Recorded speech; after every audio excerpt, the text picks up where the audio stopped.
और या मकबूल जाब सीनियर सहाफ़ी हमारे साथ मौजूद भी हैं इस हेयरिंग में। सर आप पटिशनर भी हैं, मौजूद भी रहे हैं। सर ये बेसिकली तो जो मर्द है उसको तो खुली छुट्टी हो जाएगी, वो मर्द के अपने आप को औरत डिक्लेयर करके मर्द से शादी कर ले। आप हेयरिंग में रहे हैं, क्या देख रहे हैं इस केस का फैसला? देखिए मेरे ख्याल ऐसा रोकना चाहिए। अभी तक 28,000 मर्दों ने नाज़िरा में दरख्वास्त दी है बदलने के, 28,000 लोगों ने, 12,000 मर्द हैं, 11,000 औरतें हैं। ये है तो सही है, लेकिन इसी को तो हमने रोकना है।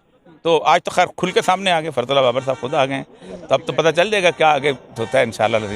इतने सारे सर इसमें फ्रीक बन गए हैं, तो क्या आपको लगता है कि इतनी जल्दी इसमें अमेंडमेंट हो जाएगी? फ्रीक तो छोटे छोटे हैं, बेसिकली आर्गूमेंट दे चुका हूँ मैं, तकरीबन 390 पेजेस के आर्गूमेंट जमा करा चुका हूँ, शरीयत क्या कहती है, और अदालत ने भी माइंड बना लिया। आपने देखा होगा शुरू में उन्होंने जो अंधे वाली मिसाल दी है, उससे अंदाजा हो गया था कि अदालत कहती है बाकी चीज़ों को छोड़ो, ये बताओ ये कैसे हो सकता है।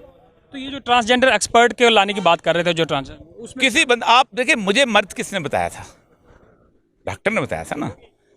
किसी औरत, मेरी बहन को मर्द औरत किसने कहा था? डॉक्टर ने बताया था। ये अगर फरजाना बारी जेंडर एक्सपर्ट कहेगी कि इसकी साइकोलॉजिकल इन्फॉर्मेशन पैदा होते हैं, किसी की साइकोलॉजिकल इन्फॉर्मेशन क्या होती है?